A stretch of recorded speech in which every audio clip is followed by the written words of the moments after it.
성경을 읽다 보면 우리의 예상과 또 우리의 상식과는 좀 다르게 행동하는 사람들이 있죠. 그들 중에 한 부류가, 한 유형이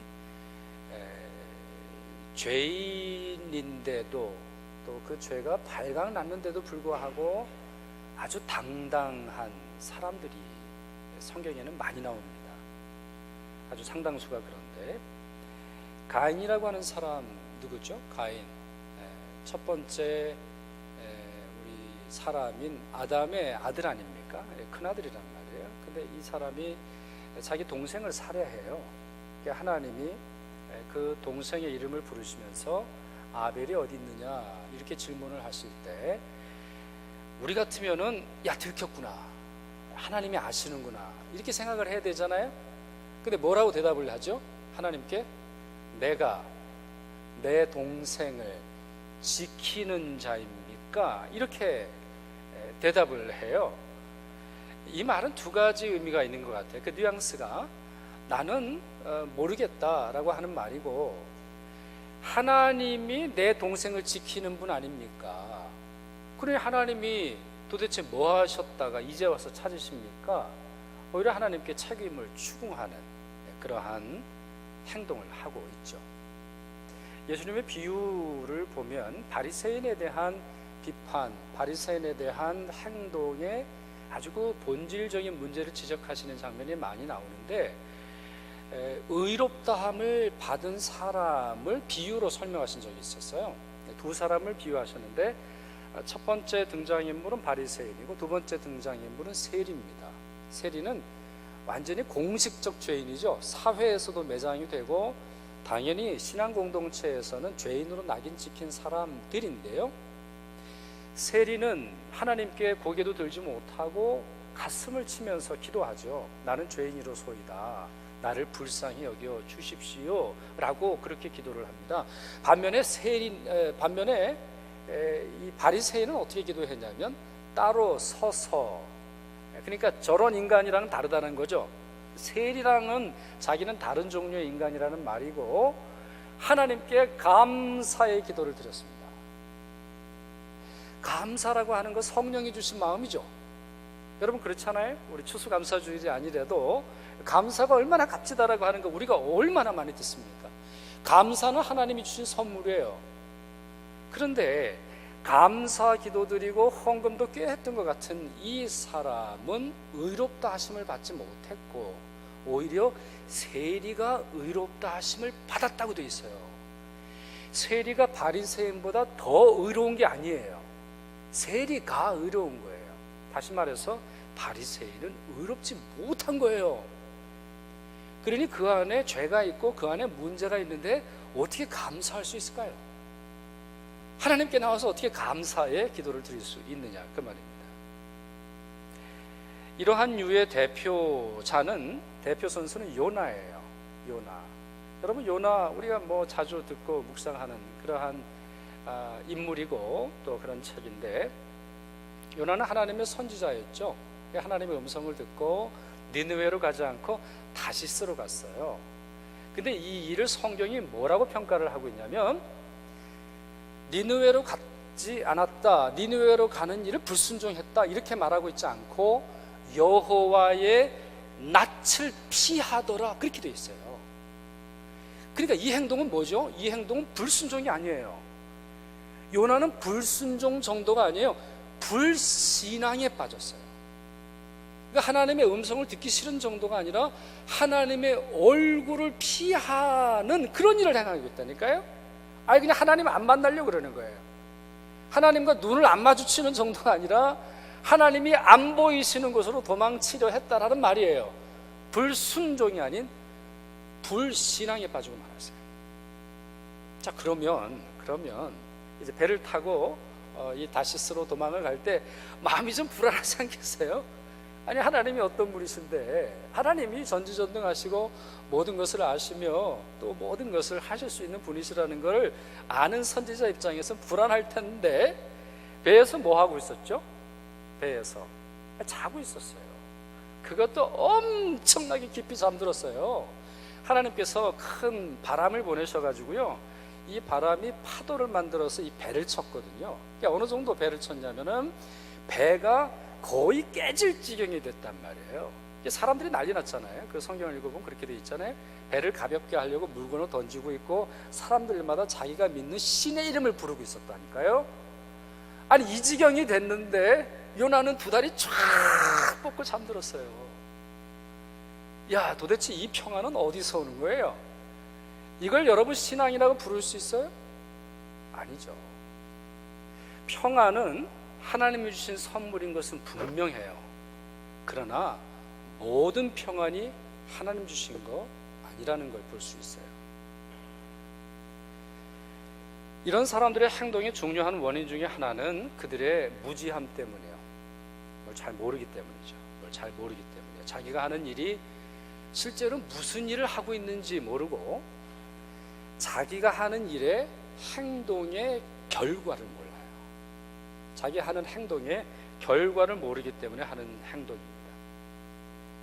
오늘 본문은 짧죠. 근데 오늘 본문은 굉장히 깊은 진리를 갖고 있어요. 오늘 본문은 두 문장으로 되어 있는데 예수님께서 기도하시는 거죠. 아버지, 저들을 용서해 주십시오. 두 번째 문장은 뭐죠? 저들은 자기가 하는 일을 알지 못하고 있습니다. 그들이 하는 행동을 예수님 뭐라고 이해를 하셨냐면 그들이 하는 행동을 알지 못하기 때문입니다. 그렇기 때문에 저런 행동을 하고 있습니다. 이렇게 하나님께 기도하시고 있습니다. 이 두 번째 문장, 자기들이 하는 것을 알지 못합니다. 이 문장을 10번 정도 우리가 곱씹어 보고 다시 생각을 해보고 묵상을 해보면 이 빌라도의 죄가 무엇인지 알 수 있어요. 그리고 예수님을 십자가에 못 박은 사람들의 얼굴이 떠오릅니다. 그리고 한 20번 정도 이 문장을 반복해서 묵상을 해보면 우리 주위에 있는, 우리 주변에서 벌어지고 있는 수많은 범죄와 수많은 문제의 원인을 이해할 수 있어요. 이 문장을 약 50번 정도 그 이상 반복해서 외우면, 또 반복해서 묵상을 하다 보면 내가 왜 그런지를 알 수 있어요. 내가 하는 말과 내가 하는 행동과 내가 하는 많은 문제들이 왜 생겨나는지 이해할 수 있어요. 우리가 똑똑하기 때문이 아니에요. 우리가 어리석기 때문이에요. 우리가 무엇인가를 보았기 때문이 아니에요. 우리가 보지 못하고 있기 때문이죠. 우리가 뭔가 정당한 일을 하고 있기 때문이 아니라 정당하지 못한 일을 하고 있기 때문에 그와 같은 일들이 반복되는 것을 이해할 수 있습니다. 빌라도, 그는 단순히 유대인 하나 사형에 처하는 것으로 생각을 했죠. 유명한 종교인 랍비 정도라고 생각을 하고 있었지만 그는 예수 그리스도에 대해서 알지 못했고 그가 내린 사형 선고의 영적인 의미를 전혀 깨닫지 못했어요. 로마의 군인들 예수님을 아주 가혹하게 다루죠. 채찍질하고 침뱉고 조롱하고 머리에 가시관을 씌웠지요. 그리고는 예수님의 손목과 발목에 못을 박아 십자가 사형하게 됩니다. 어떤 사람은 예수님을 비웃으면서 다음과 같은 말을 했다고 하죠. 저가 남을 구원하였으니 만일 하나님이 택하신 자 그리스도이면 자신도 구원할 것이다. 여러분, 이 문장이 굉장히 참 어떻게 이럴 수 있을까? 이건 그냥 간단히 생각을 해보면 이렇게 말할 수 있는 것이 성립이 되지 않아요. 왜냐하면 하나님이 택하신 자가 바로 당신이라면, 만약 당신이 그리스도라면 어떻게 되겠어요? 이렇게 말할 수 있어요? 99%의 자기 확신이 있다 할지라도 1%의 가능성이 만약에 있다면 이렇게 말할 수는 없죠. 자신도 구원할 것이다, 십자가에서 내려와라, 이렇게 주장할 수 있는 것이 아닌 적어도 침묵했을 거예요. 그러나 그는 전혀 자신 앞에 놓여져 있는, 자기 앞에 십자가에서 죽어가고 있는 한 청년이 누구인지 전혀 알지 못했어요. 그래서 험한 말, 거짓된 말, 진실하지 않은 말을 써 놓았죠. 이들 중에 상당수는 확신에 가득 차 있어요. 이들 중에 대부분은, 아마 모든 사람이라고 볼 수 있는데, 자신감에 충만해 있어요. 이들 중에 상당수는 그 다음날 안식일, 이날이 금요일이거든요. 예수님이 돌아가신 날이 금요일인데 그 다음 안식일 토요일에 아마 감사 헌금을 많이 드렸겠죠. 골칫덩어리인 예수라고 하는 사람이 죽은 이 사실을 축하하고 기뻐하고 감사하고 환영했을지 모릅니다. 이런 어처구니 없는 행동 왜 생겨나고 있어요? 무지하기 때문에. 자, 그렇다면 이 무지는 어디서 오는 거예요? 이 무지함은 어디서 오는 거예요? 이미 예수 그리스도께서는 3년간 수많은 일들을 보여주셨어요. 그렇지 않습니까? 병자를 고쳐주셨고 죽은 자들을 살리셨으며 마귀를 내쫓아 주셨고 도저히 사람으로는 할 수 없는 수많은 이적과 기사와 놀라운 일들을 베푸셨단 말이에요. 그와 같은 일을 알고 듣고 보고 경험했던 수많은 사람들인데도 왜 그들은 순식간에 무지함에 빠졌을까요? 저는 두 가지로 이해하고 싶습니다. 첫째는 그들의 미성숙함이에요. 미성숙함.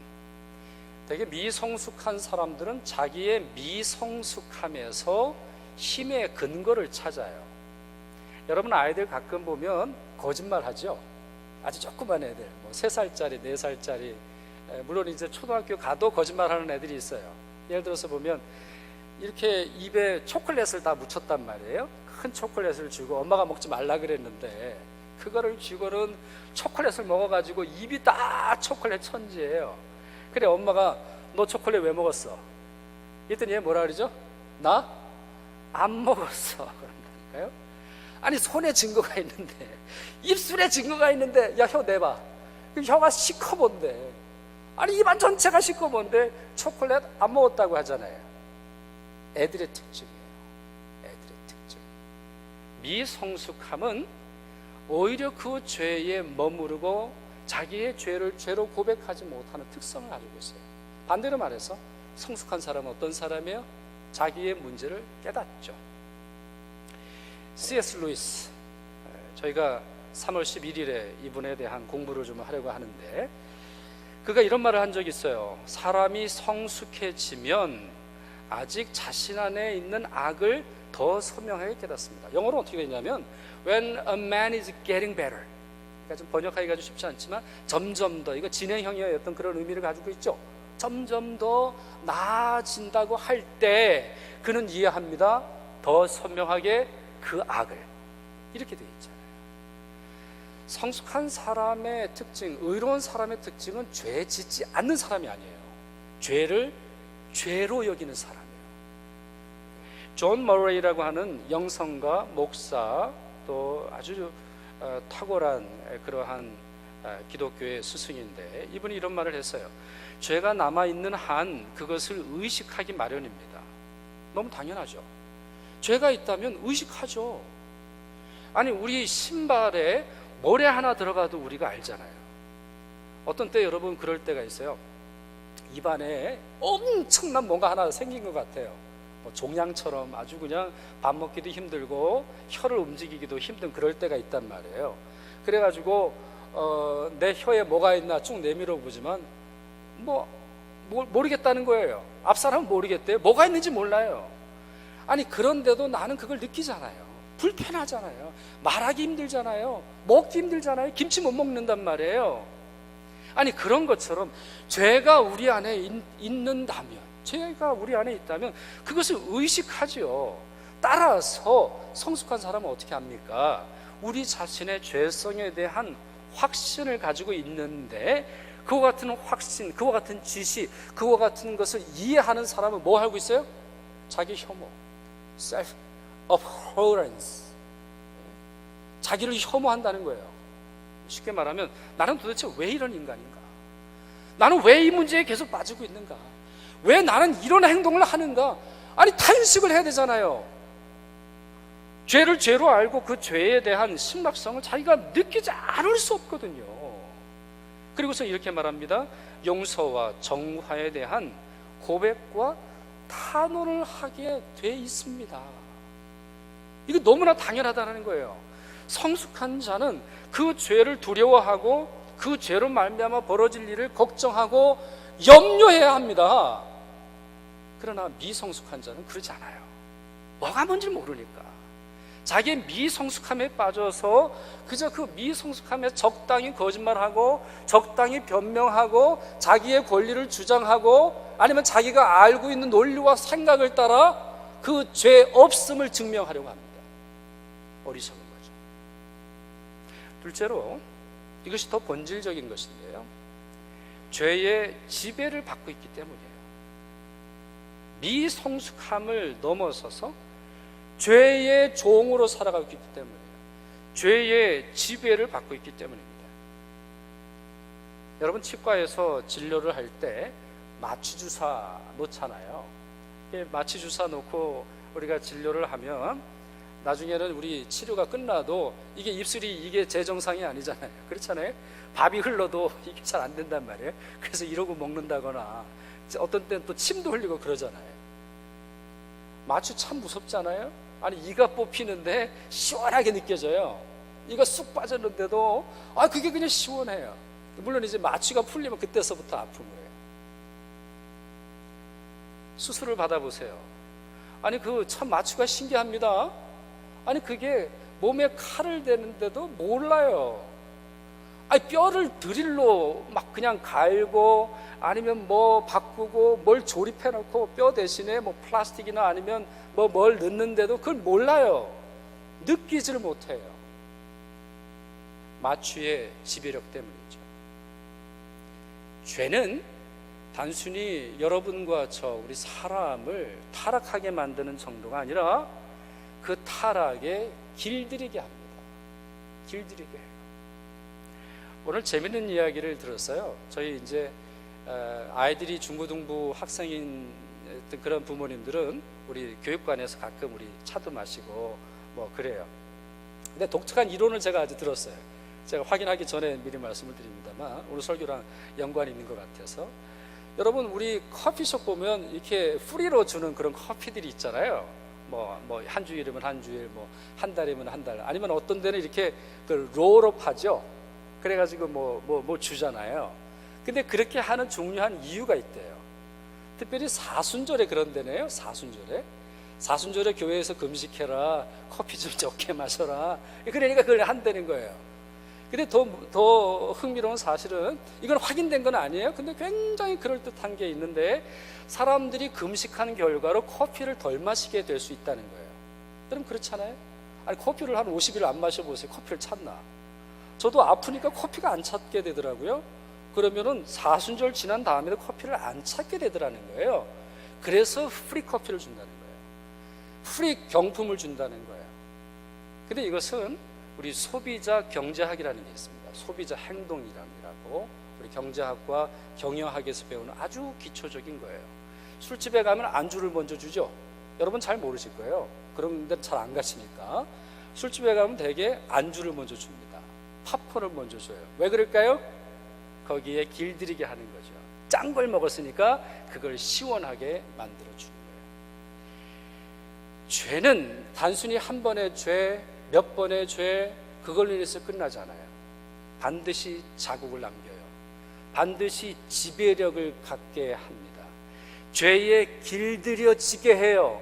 죄에서 오는 쾌감을 느끼도록 하면서 그것이 진짜 쾌감인 줄 알게 하죠. 전형적인 예가 뭐예요? 어딕션이잖아요. 마약. 여러분, 그게 문제라는 거 몰라요? 근데 왜 그거에 취합니까? 거기서 오는 즐거움에 헤어나지 못하는 것이죠. 시편 19편에서 다윗이 이렇게 탄식하며 고백합니다. 자기 허물을 능히 깨달을 자 누구리요? 나를 숨은 허물에서 벗어나게 하소서. 여기 숨은 허물이라는 말이 정말 중요한 말이에요. 왜 숨은 허물이에요? 단순히 감춰져 있다라고 하는 것 이상으로 감추어 놓고 내 삶에 영향을 끼치는 것, 그것에서 벗어나게 해달라는 거예요. 로마서 3장에 이런 말씀이 있어요. 우리 같이 한번 읽어봤으면 좋겠습니다. 이 말씀 같이 있습니다. 기록된 바 의인은 없나니 하나도 없으며 깨닫는 자도 없고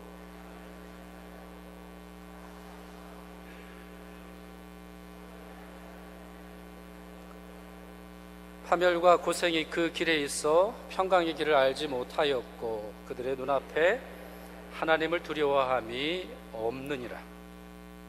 이 끝에 말이 참 두려운 말이죠. 하나님을 두려워하는 마음이 사라져요. 이게 죄인의 특성이에요. 하나님에게 저항하죠. 그 저항의 이유를 또 말합니다. 그리고 그것이 얼마나 정당하고 그것이 마치 자유인 듯이, 그것이 지성인인 것처럼, 마치 그것이 자기 스스로를 자각한 어떠한 성숙한 사람인 것처럼 대항하는 그런 모습들이 있는 것이죠. 자, 이것이 오늘 본문에서 나오는 첫 번째 말씀의 의미입니다. 그런데 우리는 또 하나의 말씀을 직면하게 됩니다. 예수께서 이들을 향해 용서해 달라고 기도하시는 장면입니다. 여러분, 다시 이 본문 우리 23장 34절의 말씀을 떠올려 보세요. 자, 예수께서 뭐라고 말씀하셨죠? 아버지, 저들을 용서해 주십시오. 저들은 자기가 하는 일을 알지 못합니다. 자, 그런데 이 두 문장을 원문으로 보면, 헬라어 성경을 보면 가르라고 하는 접속사가 나와요. 이 가르라고 하는 말은 세 가지로 주로 번역을 합니다. 첫째는 and, 두 번째는 or, 세 번째는 because. 이 세 가지로 주로 번역하는 그런 단어예요. 영어 성경을 찾아보니까 제가 찾아본 모든 영어 성경에는 for 아니면 because로 번역을 해놨어요. 그러니까 이 두 문장은 서로 연관이 있다는 거예요. 연관이 있다는 거예요. 어떤 연관? 논리적 이유를 설명하고 있다는 거예요. 그래서 그 어감을, 헬라어 어감을 그대로 번역을 해보면 이렇게 되는 거예요. 아버지, 저들을 용서하소서. 왜냐하면 그들이 하는 일을 알지 못하기 때문입니다. 아버지, 저들을 사해 주십시오. 왜냐하면 그들은 너무나 미성숙하고 너무나 죄의 종이 되어 죄의 지배를 받아 아버지가 돕지 않으시면 그 어떠한 용서를 경험할 수 없기 때문입니다. 예수께서 그렇게 기도하고 계시다라는 거죠. 예수님은 자신을 십자가에 못 박은 그들을 용서해 달라 빌고 있어요. 어떠한 조건을 달지 않았죠. 이게 사실 굉장히 우리를 충격적으로 다가오게 합니다. 왜 그러냐? 성경의 많은 부분에 있어서 용서의 조건이 회개를 말합니다. 자, 뭐라고요? 용서에는 조건이 있어요. 회개예요. 죄를 깨달아야 돼요. 자기가 잘못한 것을 빌고 용서를 구할 때 이 용서가 내려지는 것을 성경이 말하고 있어요. 한 예를 들어 보면 베드로가 유대인들에게 한 설교인데요, 사도행전 2장 38절을 보면 이런 말이 나옵니다. 너희가 회개하여 각각 예수 그리스도의 이름으로 세례를 받고 죄사함을 받으라. 거꾸로 볼게요, 여러분. 죄사함을 받아라. 그러려면 어떻게 해야 돼요? 회개해라. 그러려면 어떻게 해야 돼요? 예수 그리스도의 이름으로 세례를 받으라 라고 말하고 있죠. 그런 점에서 이 말씀과 오늘 본문에 나오는 누가복음 23장 34절에 나오는 어떠한 조건도 말씀하지 않으시면서 아버지께 용서를 구하시는 이 예수님의 태도는 우리를 굉장히 충격적으로, 우리를 다시 한번 더 본질적인 것이 무엇인지를 깨닫게 한다 볼 수 있습니다. 그 단서가 무엇이냐? 베드로의 설교에 있습니다. 베드로의 설교를 들은 자는 유대인입니다. 그리고 이 설교를 들은 자의 대부분은 마음의 찔림을 경험한 사람들입니다. 그들에게 회개를 요청한 것은, 그들에게 예수 그리스도의 이름으로 세례를 받으라고 요청한 것은 적어도 마음의 찔림이 있어서입니다. 그럼 여러분 논리적으로 생각을 해보죠. 그 마음의 찔림은 어디서 온 것입니까? 그 마음의 찔림은 그들이 만들어낸 겁니까? 그들의 논리적인 결과입니까? 베드로의 설교가 탁월해서인가요? 베드로의 논증과 베드로의 설명과 베드로의 예화가 감동적이라서요? 아니에요. 보이지 않는 예수 그리스도의 손길, 보이지 않는 성령의 손길, 보이지 않는 성령의 은혜가, 성부 하나님의 은혜가 그들의 마음을 만져 주었기 때문이에요. 그러니 이렇게 말할 수 있죠. 회개해야 용서받습니다. 그러면 그 회개는 어디서 옵니까? 용서해 주기를 원하시는 아버지의 마음에서 오는 것입니다. 아버지의 마음, 아버지의 사랑, 아버지께 성부 하나님께 용서를 비는 예수 그리스도의 은혜가 있었기에 바로 회개할 수 있는 것이고 죄인임을 깨달을 수 있는 것이고 아버지께 자기 자신의 삶을 맡길 수 있는 것입니다. 자, 이제 오늘 본문 말씀을 몇 가지를 정리를 하면서 설교를 맺으려고 합니다. 여러분, 오늘 말씀에서 여러분 뭘 깨달으십니까? 몇 가지를 좀 정리를 해드리기를 원하는데, 첫째, 죄에도 즐거움이 있다라는 사실을 여러분 기억하십시오. 죄에도 감사가 있어요. 죄에도 만족이 있어요. 죄에도 평화가 있어요. 죄에도 당당함이 있어요. 그러니 여러분의 심리 상태는 여러분의 신앙 상태를 증명해 주지 않아요. 다시 말씀드릴게요. 여러분, 우리 겨울 되면 우울하죠? 우울하면 신앙이 떨어진 거 아니에요. 그렇게 보지 마세요. 기쁨이 찾아오죠? 기쁨이 찾아온다고 내 신앙이 좋은 거 아닐 수 있다는 거예요.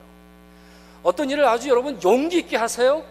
어떤 일을 아주 담담하게 하세요. 어떤 일을 아주 당당하게 어떤 일들을 하시면 내가 용기가 가득 찼으니까 무엇이든지 해도 되겠다, 무엇이든지 말해도 되겠다, 무엇이든지 해도 정당하겠다 생각하실 수 없다는 거예요. 여러분의 마음이 아닌 주님의 말씀으로 여러분의 신앙을 구별하십시오. 두 번째, 우리가 죄로부터 자유로워지는 것은 우리의 생각과 의지만으로 되지 않음을 오늘 본문이 설명하고 있어요. 예수 그리스도의 은총이 우리를 회개로 인도하는 것이죠. 세 번째, 예수님의 긍휼과 예수님의 자비와 예수님의 사랑과 하나님의 용서에 있어서는 그것도 감당할 수 없는 죄가 없음을 우리가 이해할 수 있습니다. 달리 말해서 하나님도 어쩔 수 없는 죄인은 없어요. 하나님도 어쩔 수 없는 죄인이 있는 것처럼 우리 가끔 말을 하는데, 성령님이 오셔도 저 사람의 성격은 못 고쳐, 하나님이 오셔도 저 사람의 죄는 용서받을 수 없어, 이렇게 우리 스스로 정죄하는데 그럴 수 없음을 보여주고 있어요. 아니, 예수 그리스도께서는 자신에게 그와 같은 칼과 창과 도끼와 몽둥이와 그리고 수많은 채찍으로 다가오신 자를 향해서도 아버지의 용서를 구하고 있지 않습니까? 그 이유는 어디 있겠어요? 아버지의 사랑이 그들의 죄보다 더 크기 때문인 것이죠. 마지막으로 네 번째, 그러므로 우리가 어느 때 가장 행복할 수 있습니까? 우리가 어느 때 가장 행복해요? 미성숙한 상태에서 누리는 기쁨? 아니면 죄의 지배에서 오는 기쁨? 이 세상 타락 가운데 그냥 놓여져 살면서 이 세상에 길들여진 삶에서 오는 그 기쁨의 상태입니까? 아닙니다. 죄를 자각하고 부끄러워하며 아버지께 내 자신을 맡기는 삶이 가장 행복한 삶입니다. 윌리엄 캐리에 대한 설교를 예화를 여러분이 많이 들으시게 되죠. 윌리엄 캐리 1700년대 중반에 태어나서 1834년에 돌아가신 그런 분이신데요. 이분은 우리 교회 역사에서 가장 위대한 신앙인이요, 선교사요, 또 주님의 제자로 살아간 사람입니다. 이때 당시, 그러니까 1800년대에 무슨 컴퓨터가 있었겠어요? 또 이 사람이 선교를 하면서 도움을 물론 많은 사람들에게 받았지만 지금과 같은 그런 도움을 받을 길이 없었거든요. 그럼에도 불구하고 20권 이상의 언어로 성경을 번역합니다. 인도의 많은 부족어를 번역을 하고 있고 수많은 일들을 감당하죠. 그가 사망했을 때 그의 묘비에 다음과 같은 글을 쓰게 하죠. William Carey, born August 7th, 1761. 옛날에는 저렇게 문법이 되어 있었나 봐요. 영어가 TH가 아니고 THE 이렇게 되어 있었나 본데요. 1761년에 태어났고 1834년에 죽었다. A wretched, poor and helpless worm. 자기 자신을 이렇게 부르고 있어요. 자기 자신이 벌레라는 거죠. 그것도 wretched. wretched가 뭐죠? 불쌍한, 불쌍한, 너무 불쌍한. poor, 가난하다. helpless, 도울 길이 없는. 사람의 힘으로는 어쩔 수 없는, 사람의 도움으로는, 그 누구의 도움으로는 어쩔 수 없는 벌레에 지나잖아요. 제가 이 묘비를 보고서 벌레를 좀 연구를 했거든요. 여러분, 지렁이 참 불쌍한 존재더군요. 지렁이. 여러분, 비가 오면 지렁이들이 막 땅에서 기어 나오죠. 비가 좋아서라고 생각을 하는데 아니래요.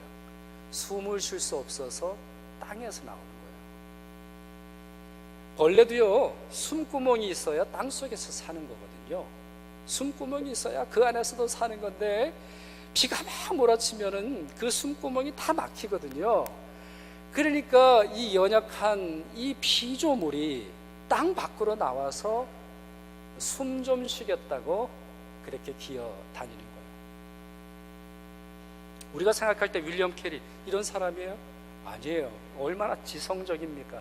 얼마나 탁월합니까? 얼마나 열심히 했습니까? 얼마나 주를 위해 헌신했습니까? 그러나 자기 자신을 wretched, poor and helpless worm이라고 부르고 있습니다. 만약 이것이 그의 평생의 고백이었다면 그의 자존감은 어떻게 했어요? 정말 그의 self-esteem 얼마나 낮았겠습니까? 자기 자신을 벌레라고 부르는데, 자기 자신을 벌레로 인식하고 살아가는 사람에게 만족감이 어디 있겠습니까?